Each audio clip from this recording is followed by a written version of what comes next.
우리 군포로 와서 어저께 지난주에 처음 오고 이제 오늘 이렇게 말씀을 전하게 돼서 참 감사합니다.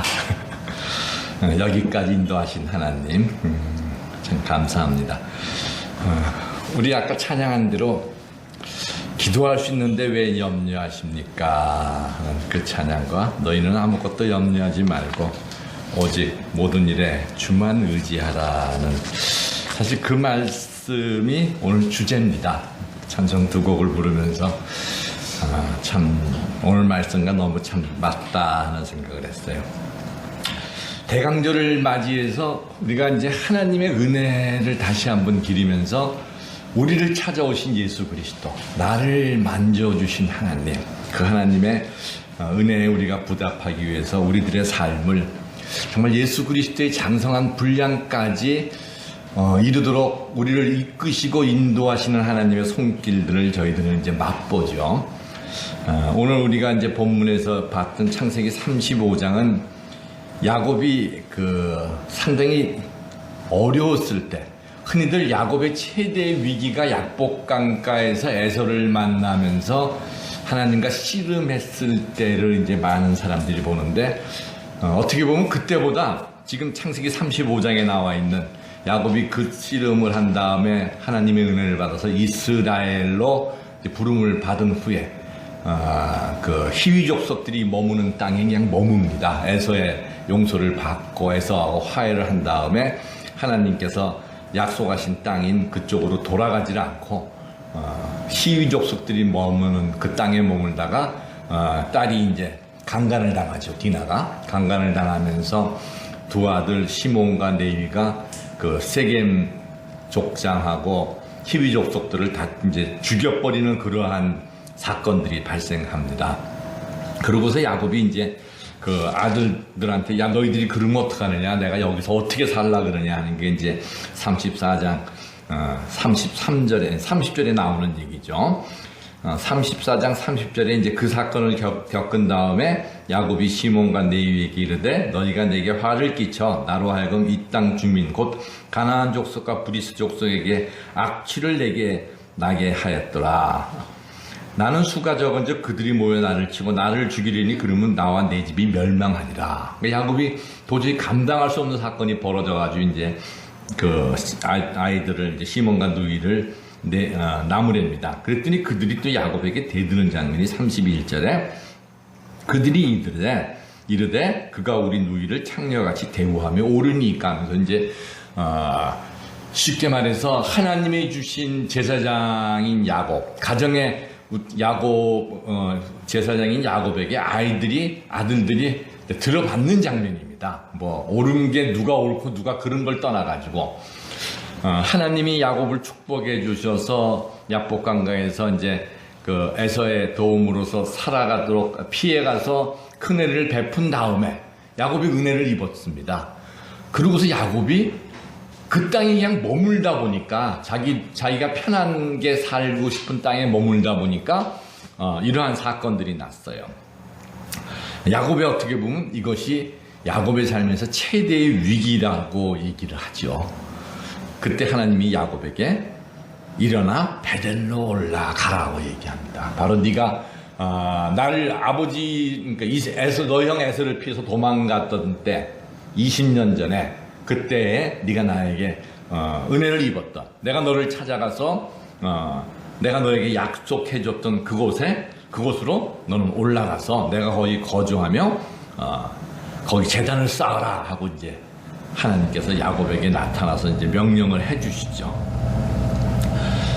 우리는 야곱의 삶을 이렇게 한번 되새겨 보면서 우리들과 참 특히 이제 저하고 참 야곱이 비슷한 것 같아요. 움켜잡으려고 그러고 뭐든지 1등을 해보려고 그러고 삶 속에서도 겉멋을 쓰고 야근수로서 이렇게 헤쳐나가는 이제 그러한 야곱의 모습.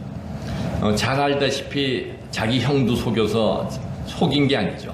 아주 그냥 위기에 처할 때 팥죽왕국으로 장자권 얼른 사버리고 아버지 속여서 축복 다 받은 다음에 형이 아버지 죽은 다음에 이놈의 자식 내가 죽여버리겠다니까 엄마가 이제 그걸 가르쳐 주니까 도망을 가죠. 이제 외삼촌한테 그 먼 길을 도망가다가 드디어 이제 그 베델에 이르러서 잠을 자다가 하나님이 찾아와요. 바로 대강절에 예수님이, 이 하나님이신 예수님이 우리를 찾아오신 것과 똑같이 하나님이 야곱을 찾아갑니다. 그래서 야곱에게 나타나서 이제 축복을 해주죠. 네 길을 잘 갔다 오라. 야곱이 거기서 하나님께 약속을 합니다. 내가 돌아오게 되면은 내가 10의 1조를 주님께 드리겠다는 그런 약속을 야곱이 하죠.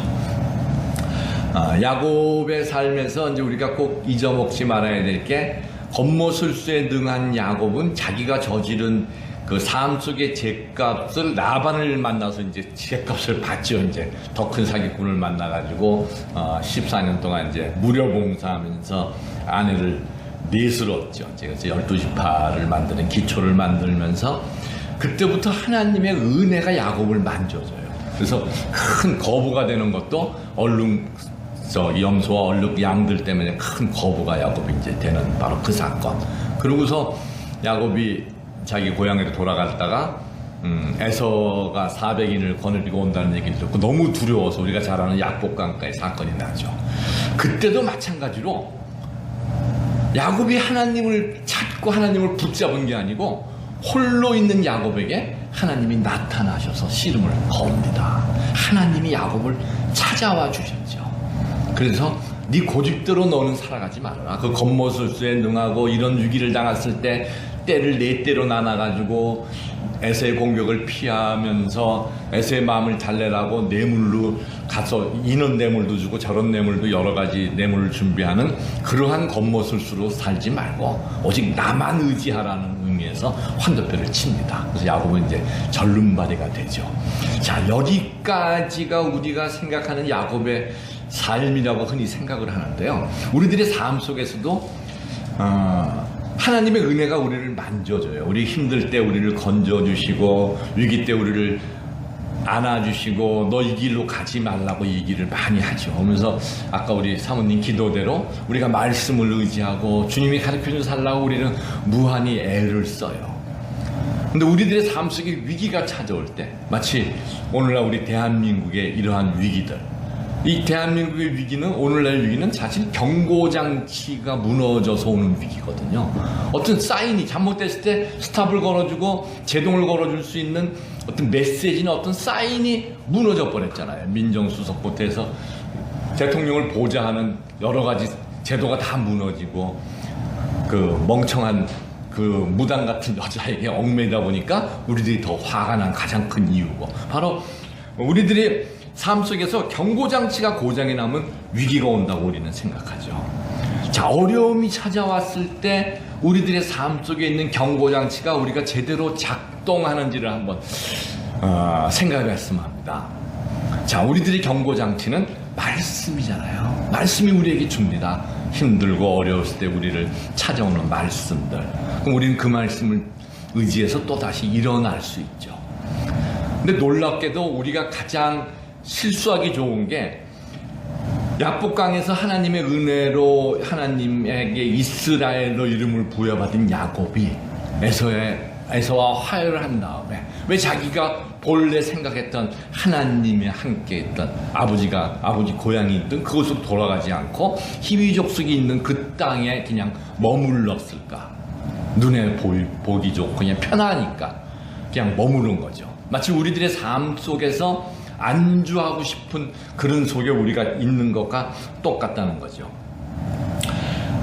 거기 머물면서 이제 디나가 그 삶 속에 그 여자들의 삶이 어떤지 이제 보고 싶어서 딸 디나가 그 땅의 딸들을 보러 나갔다가 이제 그 하몰의 아들 세겜에게 끌려가서 이제 강간을 당하는 장면이 34장에 나오죠. 그러면서 이제 두 아들이 그 할례를 하나님을 파는 거죠. 할례를 핑계를 담아서 너희가 우리하고 결혼하려면은 너희 다 할례를 받으라. 그래서 할례를 받은 그날부터 3일째 되는 날 2명이서 그 모든 사람들을 다 죽여버립니다. 그러면서 그 나머지 형제들은 남자가 다 죽은 다음에 어린아이와 여자들을 잡아가요. 모든 물질을, 가축들을 약탈해 갑니다. 이런 말도 안 되는 사건이 이제 야곱의 삶 속에서 생겨요. 자, 야곱은 자기 어떻게 보면 최대의 위기죠. 가장으로서 옷솔리트도 안 살고 아이들이 이제 대들기도 하고 이제 주변 사람들하고 어떻게 어울리겠어요. 저 사기꾼 같은 저 동네 저런 사람들하고 우리가 어떻게 어울리겠느냐. 하나님을 바라가면서 할례 받으라 그러고서 다 죽여버린 저들과 우리가 어떻게 살겠냐 하면서 주변 족속들이 다 이제 야곱을 왕따시키는 바로 그러한 처지에 야곱이 놓였을 때 하나님이 또 야곱에게 나타납니다. 야곱의 삶 속에서 제일 부러운 게요. 저희들도 사실 마찬가지일 거예요. 우리가 막 기도하면 하나님이 어떤 땐 가르쳐주는 것 같은 그러한 것도 느끼지만은 실제로 우리에게는 하나님이 매 순간 매 때마다 찾아오셔서 똑같은 얘기를 하죠. 일어나 베델로 올라가라. 그리고 내 형 에서의 낯을 피하여 도망하던 때에 내게 나타났던 하나님께 거기서 제단을 쌓으라 하면서 하나님께서 너 그러고 있지 말고 나에게 돌아오라. 나에게 돌아와서 내가 가르쳐준 대로 내가 만들어준 그 환경 속에 살라고 얘기를 합니다. 자, 이게 무슨 얘기냐면요. 우리가 위기가 왔을 때 그 위기의 문제를 환경의 문제가 아니라 야곱과 같이 우리들의 영적인 상태에서 찾아서 해결하라고 하나님이 사인을 성경에서 가르쳐 주죠. 자, 우리의 영적인 상태가 과연 어떠냐? 야곱이 세겜에 머물면서 영적인 불순종에서 벗어나라고 하나님이 베델로 올라가라는 거죠. 너 나 신뢰하니 하는 바로 그 얘기입니다. 너 나 믿니? 너 나 따르니?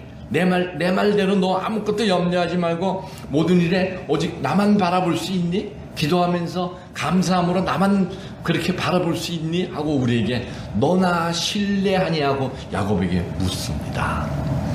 이것이 진정한 믿음이 아닌가 생각을 해봤어요. 이석증을 앓은 다음에 10월 달에 제가 되게 아팠어요. 이렇게 막 만사가 다 귀찮고 몸도 막 까부러지고 거의 이제 누워있을 정도의 상태에서 뭐 허리도 훨씬 더 아파가고 막 그때 이 말씀이 저를 사실 붙잡아줬거든요. 너나 신뢰하니 일어나 베델로 올라가라. 내가 너를 처음 찾아왔을 때 베델에서 너와 함께 있던 그때 그 시절 그리고 약복강에서 너를 만져줬던 그때를 기억하면서 너 나 신뢰하니. 그래서 베델로 올라가라고 얘기를 해요. 자, 우리들의 믿음 상태에서 말씀대로 왜 못 살까? 목사이면서도 왜 염려하고 걱정하고 막 그렇게 아프니까 이게 이제 돈은 막 더 들어가기 시작하는데 아내한테 나 병원 가게 돈 좀 줘 하는 얘기가 안 나오더라고요. 그래서 상당히 심각해지더라고요. 야, 그 얘기를 내가 못해? 그러면은 야, 나 노후에 어떡하지? 그럼 내 돈을 내가 만들어야 된다는 뭐 그런 생각까지 막 하다 보니까요. 별 생각이 다 나요. 그러니까 그때 이제 미국에 아주 친한 놈이 야, 너 그러지 말고 한국에 한 번씩 놀러 와가지고 너 그러지 말고 미국 와서 내가 조그만 거 하나 만들어줄게. 그거 해. 그러면 너 한 달에 한 3,000불은 벌어 그러더라고요. 막 그쪽으로 생각이 막 가는 거예요. 그래서 이게 아닌데 그때 제가 생각한 게 영적인 상태에서 문제를 찾아봐야 되는구나 하는 것이 바로 일어나 베델로 올라가야겠습니다. 그래서 이런 생각이 들더라고요. 오래전에 신학교 다닐 때 읽었던 책인데 그 나니아 연대기 했던 C.S. 루이스의 책 중에 스크루테이프의 편지라는 책이 있어요. 스크루테이프의 편지. 31편의 편지의 얘기들인데요.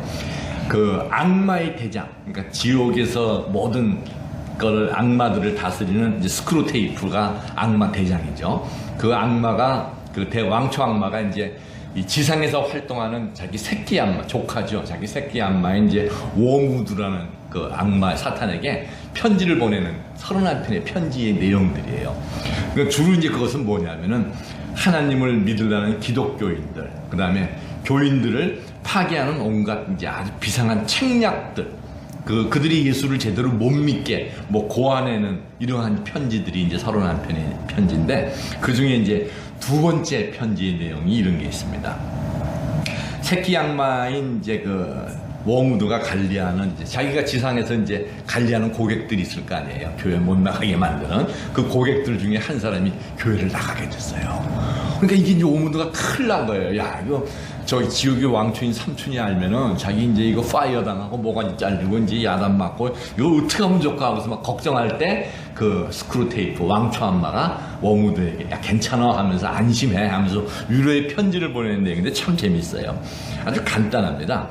만일 자네가 그러니까 워무드 네가 포섭하려던 그 대상이 우리가 바라보는 방식의 교회를 바라보지 않는다면 그러니까 사탄들이 바라보는 방식의 교회를 바라보지 않고 교회를 나간다면 자네는 결코 낙심할 필요가 없다 하는 얘기예요. 그럼 사단이 바라보는 교회가 어떤 교회냐? 첫 번째가 모든 시대에 모든 장소에 두루 펼쳐 있는 보편적인 교회, 그러니까 일반적인 교회죠. 이단성이 없는. 그 다음에 영혼의 뿌리를 내긴 교회.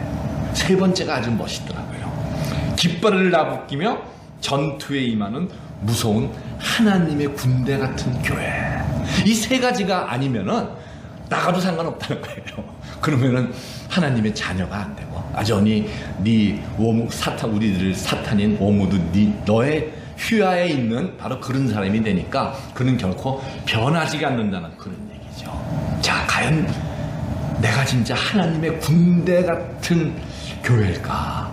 내가 진짜 하나님의 군대 같은 자녀일까? 깃발을 나부끼며 전투에 임하는 바로 전쟁은 여호와의 것이니 구약의 모든 역사의 흐름대로 나타나는 전쟁은 하나님의 것이니를 내가 믿으면서 깃발을 나부끼며 그러한 진짜 하나님의 군대 같은 교회인 내 모습일까 하는 생각을 한번 해봤어요. 자, 예수님께서 이제 우리 마음에 오세요. 야곱을 베델에서 찾아왔죠. 그리고 이제 20년 동안 하나님께서 야곱에게 하나님의 자녀답게 이스라엘 되도록 훈련시켜 가는 그 20년의 세월이 있었죠. 그리고 이제 마지막에 더 이상 야곱은 도저히 안 되니까 여전히 야곱이 자기 뜻대로 살라는 게 너무 강하니까 환도뼈를 쳐버려요. 절름발이를 찌뚝댈 때마다 너 나를 생각해. 나를 생각하는 의미죠. 그러한 야곱이 눈에 뵈는 편안함에 안위해가지고 자기의 영적인 상태가 하나님만 바라보지 못하는 상태가 됐을 때 하나님이 야곱에게 다시 찾아와서 하는 얘기. 일어나 베델로 올라가라. 그리고 재밌는 것이 그 다음에 2절입니다. 야곱이 이에 하나님이 이제 베델로 제대로 싸우려 하니까 야곱이 자기 집안 사람과 자기와 함께 모든 자에게 이르되 너희 중에 있는 이방 신상을 버리고 자, 하나님이 너 나 믿고 따라. 내가 너에게 첫 번째 베풀어준 그 첫사랑을 기억해. 너 내 거 아니야. 내가 너를 이렇게까지 인도하고 이렇게까지 붙잡아줬는데 너 왜 아직도 그러고 있니 하면서 일어나 베델로 올라가라고 하나님이 야곱에게 명령했을 때 야곱은 그 말씀을 듣고서 액션에 나가는 거죠. 자, 우리들이 그 말씀은 들어요. 하나님이 너 그러지 마. 너 나한테 와. 너 내 말대로 살아. 아무것도 염려하지 말어. 두려워하지 말어. 내가 네 앞길 책임져 줄 거야. 네가 말씀 전하도록 건강 줄 거야. 하지만은 여전히 염려 속에 있는 제 모습을 보면서 이 2절 말씀이 참 와닿더라고요. 야곱은 행동으로 옮깁니다. 이에 자기 집안 사람과 자기와 함께한 모든 자에게 이르되 너희 중에 있는 이방 신상을 버리고 자, 이방 신상을 버리래요. 자, 야곱이 제일 사랑하는 아내 라헬 레이첼이죠. 라헬이 그 아버지의 느비듬을 훔쳐가지고 올 정도로 그들은 이방 신상에 아주 그냥 매여있던 그 집안입니다. 이방 신상을 버리라고 얘기합니다.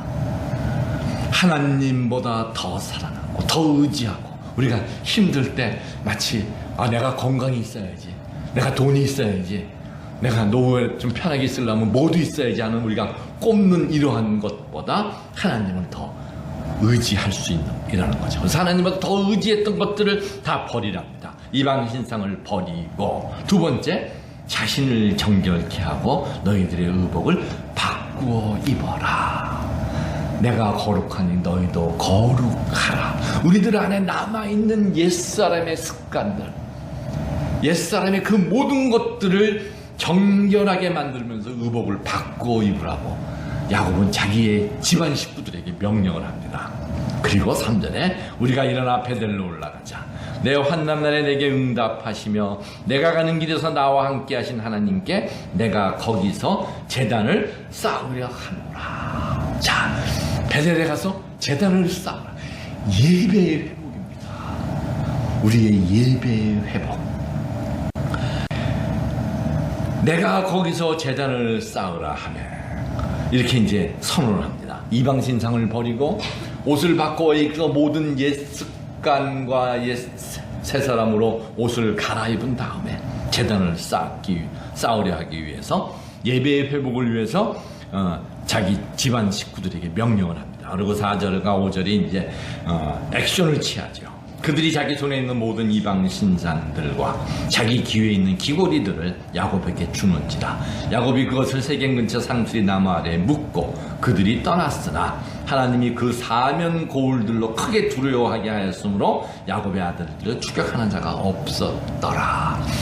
하나님의 말씀을 듣고 일어나 베델로 올라가라는 그 명령 한마디에 의지해서 야곱이 그 하나님께 순종하면서 갔을 때 하나님께서 그 뒤의 일들을 책임져 주시는 거죠. 그들이 떠났으나 하나님이 그 사명 고울들로 두려워하게 만들죠. 우리들의 환경을 하나님이 만들어 주신다는 거죠.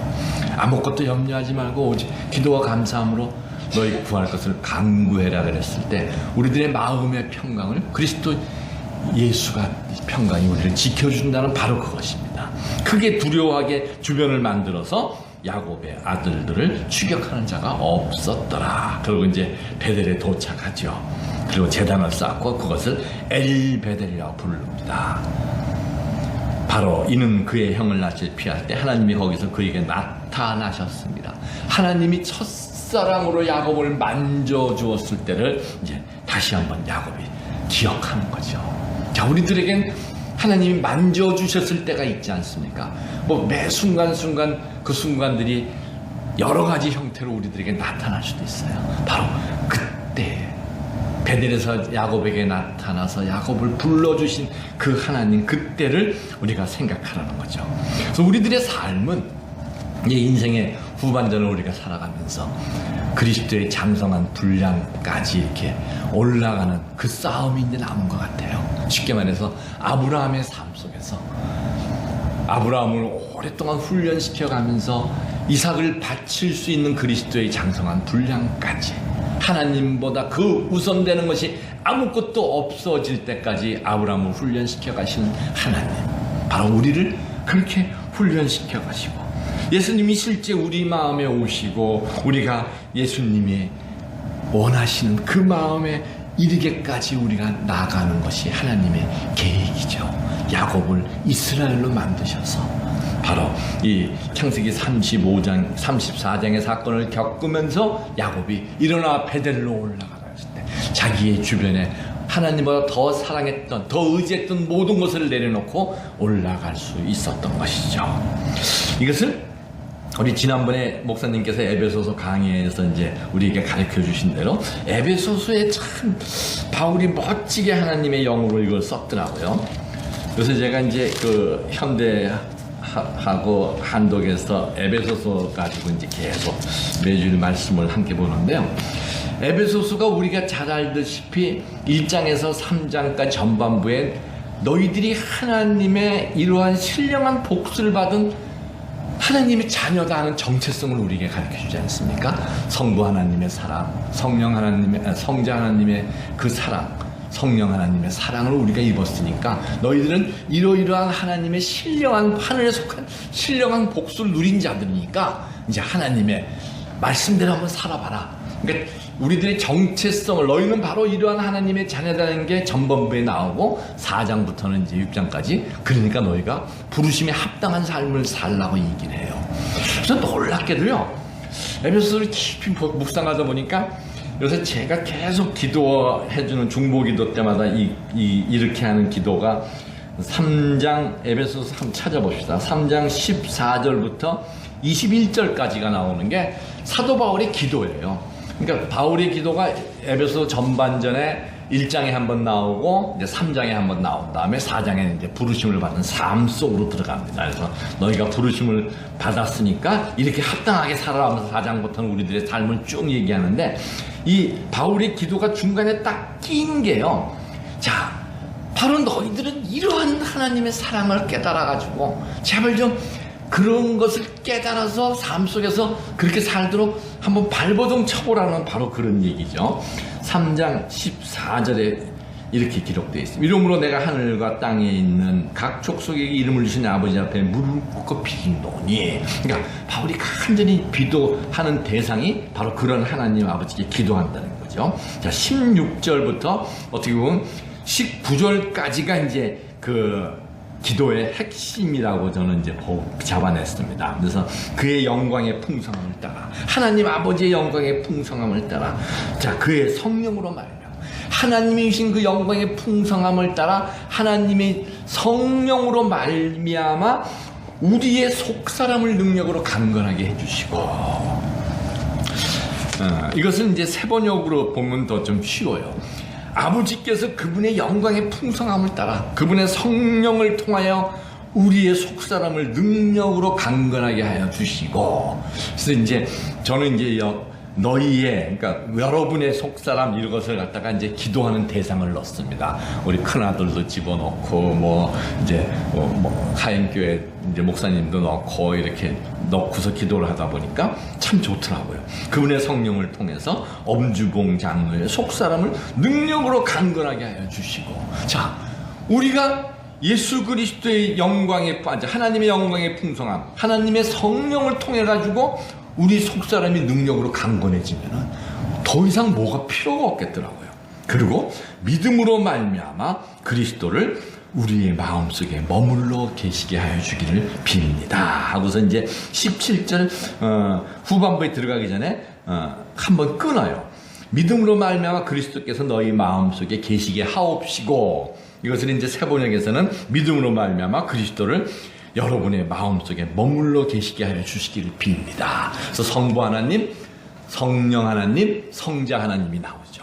믿음으로 말미암아 예수님이 우리의 마음속에 예수님이 내 안에 머물러 계시면은 성령이 내 안에 계시고 삼일체 하나님이 함께 계시잖아요. 그러고 나서 여러분의 사랑 속에 뿌리를 받고 털을 잡아서 그 예수님의 사랑이, 그 마음속에 머무는 예수님께서 사랑 속에 뿌리를 받고 털을 잡아서 모든 성도와 함께, 그래서 모든 가족과 함께, 이제 우리 가족들을 기도할 때 제가 그렇게 합니다. 모든 가족과 함께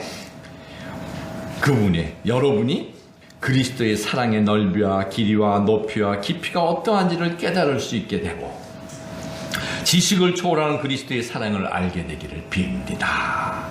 그리하여 하나님의 온갖 충만하심으로 여러분이 충만해지기를 바랍니다. 자, 하나님의 충만함이 우리 안에서 충만해진다면은 바로 그리스도의 장성한 분량까지, 야곱이 일어나 베델로 올라가라는 하나님의 명령을 듣고서 자기 집안 식구들에게 이방 신상을 버리고 자신을 정결케 하고 의복을 새 사람으로 갈아입고 그리고 예배의 회복을 추구했던 그 야곱의 모습으로 우리도 충분히 돌아갈 수 있겠구나. 바로 이러한 삶이 우리 안에 임할 때 20절 말씀이 에베소서 3장 20절에 우리 가운데 역사하시는 능력대로 우리가 구하거나 생각하는 모든 것에 더 넘치도록 능히 하시기에, 자, 우리 가운데 역사하시는 능력에 따라 성령께서 우리 안에 계시지 않습니까? 성령이 예수님을 증거하고 예수님을 나타낼 때 마음껏 활동하시는 것처럼 우리 안에 역사하시는 능력에 따라서 우리가 구하거나 생각하는 것보다 더 넘치도록 주시는 하나님의 은혜. 우리가 하나님 이것 좀 주세요, 이것 좀 해결해 주세요. 아까 사모님 기도대로 우리 이제 여기서 환경이 정말 교회의 환경대로 좀 되기를 우리가 간구하고 있을 때, 저 뒤에 공원이 생길 줄 누구 목사님 말따라 누가 알았어요. 그렇게 환경을 만들어 주시는 하나님, 우리가 구하는 것보다 모든 것에 더 넘치도록 능히 하신 이에게, 자, 이것이 바로 우리가 이제 한 해를 보내면서 우리들의 2016년의 삶도 한번 뒤돌아보고 이제 한 살 더 먹어서 이제 점점 주님한테 가까이 다가가는 17년이 이제 다가올 이때 우리들의 삶을 어떻게 준비해야 될까? 야곱이 하나님의 베델에서 은혜 받고 약복강에서 은혜 받고 그다음에 베델에서 은혜 받은 다음에 20년 동안 하나님이 훈련시키면서 하나님의 능력으로 하나님의 도우심으로 큰 거부가 되지 않습니까? 아니 하나님이 얼룩 무늬를 안 만들어주면 야곱이 어떻게 그것을 만들어요? 그냥 열심히 일하는데 하나님이 함께 해줘서 거부가 된 야곱에게 하나님이 또 나타나셔서 너 내 뜻대로 내 말대로 좀 살아. 네 고집 좀 꺾고 하면서 하나님이 환도뼈도 부러뜨리고 야곱을 이끌어주지만은 여전히 현실에 눈에 뵈는 현실에 안주했던 야곱. 그러면서 영적인 상태가 불안하니까 집안이 풍지박살이 나는 위기에 야곱은 가죠. 그럴 때 하나님을 바라보고 우리들의 가장 힘들고 어려울 때 우리들의 문제의 해결을 주변의 어떤 도움 이런 데서 해결하려고 그러지 말라는 거죠. 잘못하면은 야곱이 디나가 강간당했던 그러한 환경 속에 우리가 묻혀 들어가기가 쉬워요.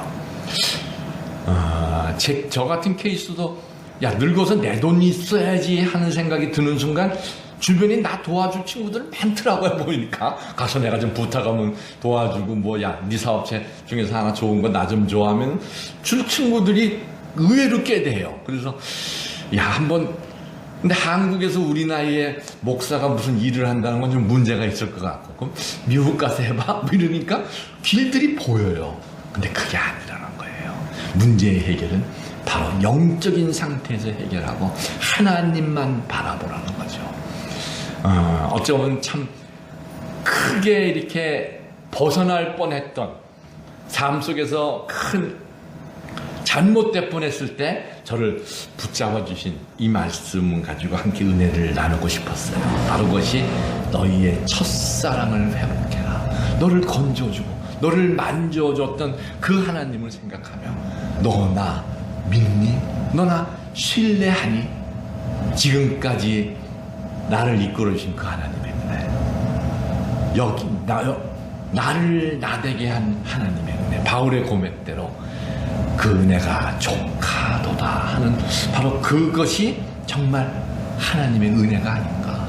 내가 지금 어떠한 처지에 있든지 어떠한 형편에 있는 것이 중요한 것이 아니라 거기서 하나님의 은혜를 붙잡고 일어나 베델로 올라가라는 그 명령에 따라 하나님 앞에 예배의 회복을 통해서 내 삶을 다시 온전히 하나님께 드릴 수만 있다면 하나님이 우리의 삶을 책임져 준다는 아주 귀한 메시지를 받았어요. 그래서 이걸 가지고 진짜 사랑하는 우리 하인교회 우리 목사님과 사모님 우리 장로님과 함께 은혜를 나누고 싶어요. 그래서 이제 목사님이 감사한 게 그동안 구약을 강의하게 해가지고 이렇게 성경 공부를 어느 모임에 가서 가르칠 기회가 있어가지고 옛날에 강의했던 걸 보니까 참 좋은 자료가 너무너무 많더라고요. 그래서 그 구약의 정의를 제가 내린 게 전쟁은 여호와의 것이니 전쟁은 여호와의 것인데 내가 싸우는 줄 알고 그냥 내 힘으로 발버둥 치다가 또 매맞고 또 넘어지고